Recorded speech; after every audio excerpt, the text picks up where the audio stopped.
दिल्ली के Mehrauli police station इलाके में उस समय भारी भड़कम मच गया जब एक 5 मंजिला रिहायशी इमारत अचानक जमींदोज हो गई। इमारत के गिरते ही चारों तरफ धूल का एक गुबार छा गया और लोग अपनी जान बचाने लगे, इधर उधर भागने लगे। घटना की भयावता को देखते हुए स्थानीय प्रशासन ने तुरंत मोर्चा संभाला। दिल्ली फायर सर्विस और एनडीआरएफ की संयुक्त टीमों ने स्थानीय पुलिस के साथ मिलकर तत्काल राहत और बचाव अभियान शुरू किया। मलबे के नीचे दबे लोगों को निकालने के लिए भारी जेसीबी मशीनों की मदद ली जा रही है। अब तक बेहद सूझबूझ और तत्परता दिखाते हुए 9 लोगों को मलबे से सुरक्षित बाहर निकाला गया है। बचाए गए सभी नागरिकों को कैट्स एम्बुलेंस के जरिए तुरंत नजदीकी अस्पताल पहुंचाया गया है, जहां डॉक्टरों की निगरानी में उनका इलाज जारी किया। मलबे की विशालता को देखते हुए रेस्क्यू ऑपरेशन को बेहद संवेदनशील और सावधानी से चलाया जा रहा है ताकि अंदर फंसे किसी भी व्यक्ति को नुकसान ना पहुंचे। इस बड़े हादसे पर दिल्ली की मुख्यमंत्री रेखा गुप्ता ने गहरा दुख और चिंता जताते हुए मुख्यमंत्री ने साकेत मेट्रो स्टेशन के पास हुई इस दुर्घटना को लेकर प्रशासनिक अधिकारियों को कड़े निर्देश दिए हैं। उन्होंने कहा है कि हादसे की जानकारी मिलते ही NDRF, Delhi fire service, Delhi police, DDMM, MCD और सिविल डिफेंस की टीमों को काम पर लगा दिया है। सभी एजेंसियां आपस में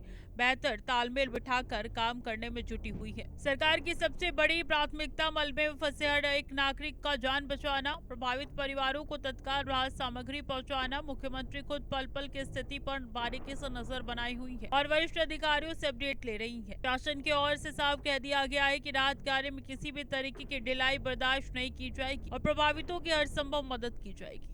गौतम नगर जैसी जगह आप जानते भी होंगे, सतीश उपाध्याय जी का एरिया है, वहाँ पे अभी भी एक 4000 डॉक्टर रहते हैं। किसी बिल्डिंग में फायर सेफ्टी नहीं है, किसी भी लाइब्रेरी, किसी भी हॉस्टल को परमिशन नहीं है। ये हादसा दोबारा हो सकता है। जितनी भी ऐसी बिल्डिंग है उन सब के खिलाफ कार्रवाई होगी और सारे अफसरों के खिलाफ भी कार्रवाई। आज से युवक मौके पर मौजूद प्रत्यक्षदर्शी और स्थानीय निवासियों की आंखें अचरज में खौफ था गई। एक चश्मदीद ने बताया कि ये कम से कम 5 मंजिला ऊंची इमारत थी और अचानक भरभरा कर गिर गए। स्थानीय लोगों के अनुसार इस इमारत में कुछ छात्र मौजूद थे और वो काम कर रहे थे। मलबे के ढेर को देखकर लोग अपनों की सलामती की दुआ मांग रही हैं। घटनास्थल पर मौजूद एक महिला ने रोती हुई बताया कि उनकी मौसी अभी भी मलबे के अंदर फंसी हुई है और उन्हें सुरक्षित निकालने के लिए वो लगातार रेस्क्यू टीम से गुहार लगा रही है। अपने को खोने के इस डर से वहाँ मौजूद हर शख्स की सांसें अटकी हुई है। जैसे जैसे मलबे को हटाया जा रहा है, लोगों की धड़कनें तेज होती जा रही है। स्थानीय लोग भी बचाव दल के साथ कंधे से कंधा मिलाकर राहत कार्य में हाथ बटा रही और लोगों का ढांढस बंधा रही है। इस दर्दनाक हादसे ने दिल्ली में बहुमंजिला इमारतों के निर्माण की गुणवत्ता और सुरक्षा मानकों को एक बार फिर से गंभीर सवाल खड़ा कर दिया।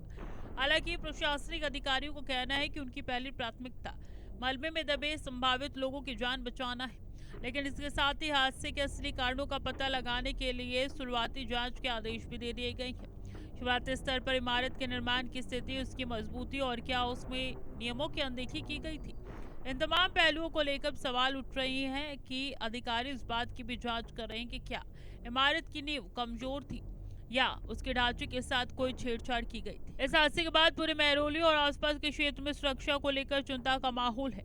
प्रशासन ने साफ किया है कि जांच रिपोर्ट आने के बाद दोषियों के खिलाफ सख्त कानूनी कार्रवाई अमल की जाएगी।